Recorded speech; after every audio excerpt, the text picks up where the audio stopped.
Caleb, you're from Haiti? Yes.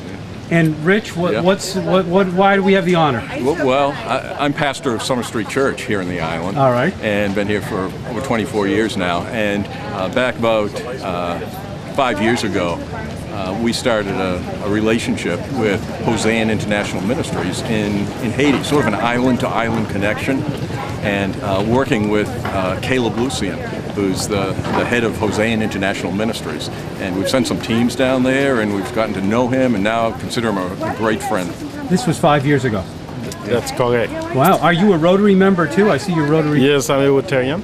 Yeah. Yes. So 5 years ago, what was the relationship all about? Why did it start? Was it just...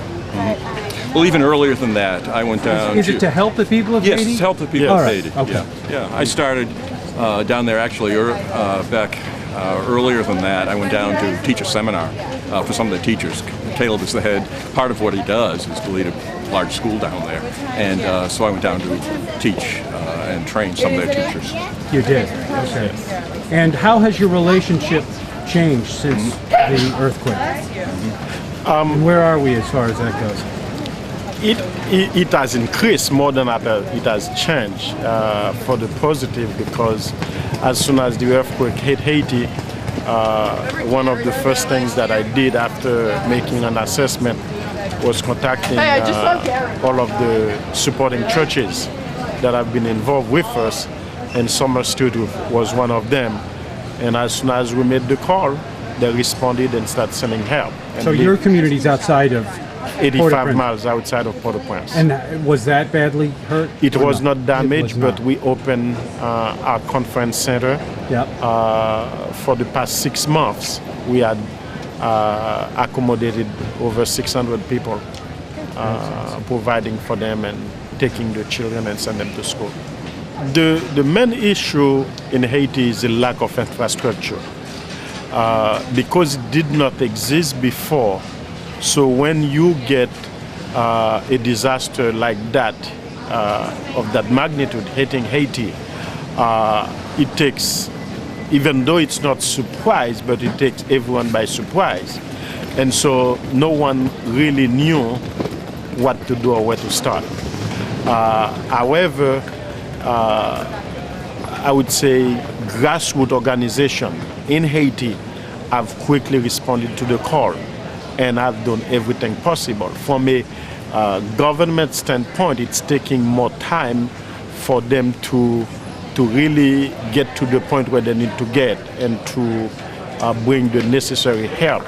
The acute need has been met in terms of quick medicine, dealing with the injured, and over the past 6 months that has taken place. But the reconstruction of the country as a whole is still very slow.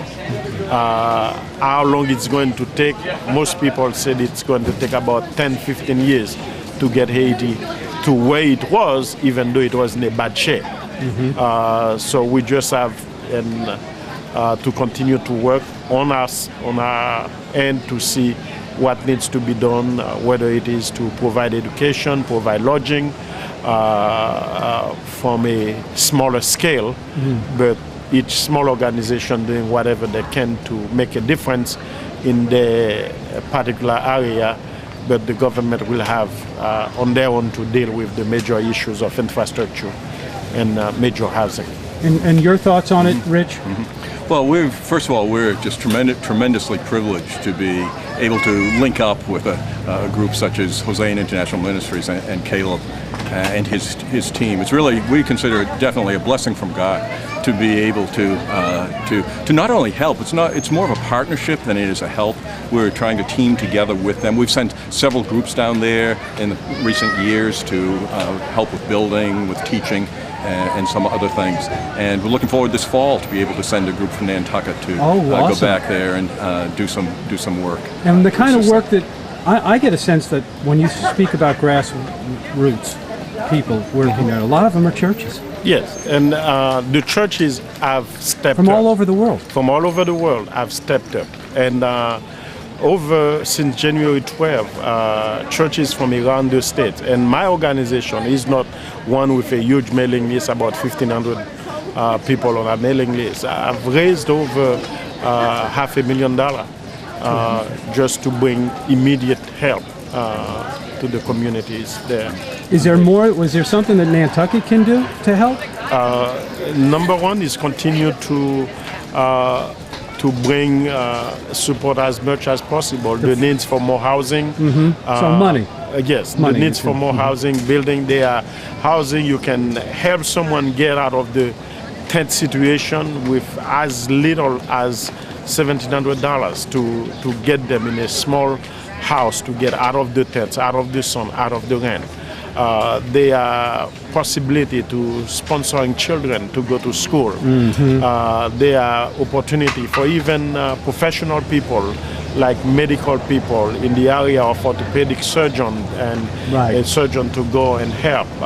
Regardless of the profession, there is something that can be done to continue to make a difference. Can that happen, Rich? I mean, could a Nantucket, somebody out on Nantucket that's not part of the church, could they call you and you could say, this is how you could help? Is it possible to actually go there? Yes, it's possible to go there. It's possible to help in a variety of different ways, as Caleb mentioned.